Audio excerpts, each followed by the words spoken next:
Hello. Why do Southeast Asian swords tend to lack a crossguard or a handguard?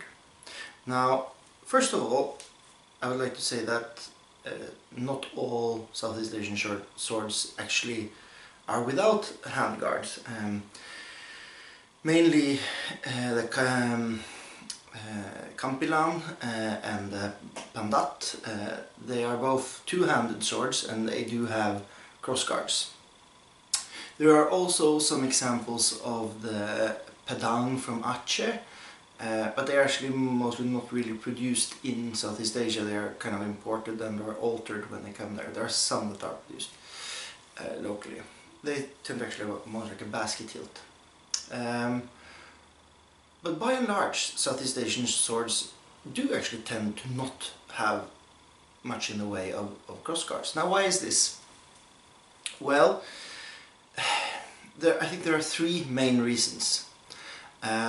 Number one is that they tend to double, they're not solely used as weapons, they also have the function of a tool.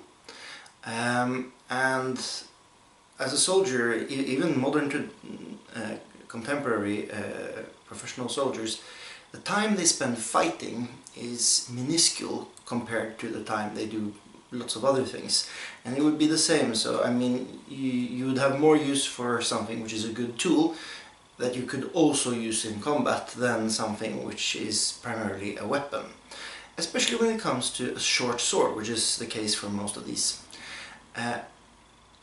Because they would be like a sidearm, the main weapons would be a shield and a spear.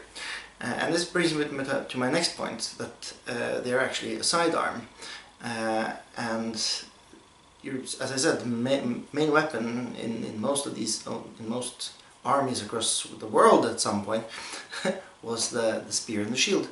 And later on maybe some sort of missile weapon and even rifles, but still you might want to have a sidearm, but you'd have something which is basically some sort of machete that you could work your way in the forest and then in addition use as a weapon if you lost your spear or you ran out of ammunition or what have you.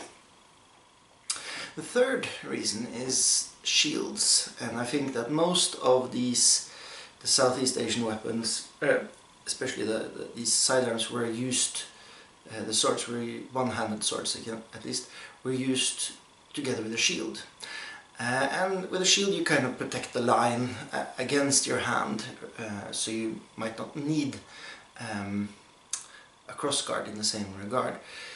Also, you will see how these weapons are used when you look at the techniques used. They tend to, I'll bring one here, you tend to bring the blade back once it's used, out of the way, either taking it through and then going in, or you go in and out. So you keep your hand retracted once it's not out. Now, whether this is the reason that they developed no handguards, or it's because this technique was developed because they had no handguards, I don't know. But of course much of what you see today is actually dueling systems, especially the Filipino martial arts. A lot of what you see is dueling, like they do espada y daga or single baston. It's very likely that at least what the shape it has today is in the form of dueling.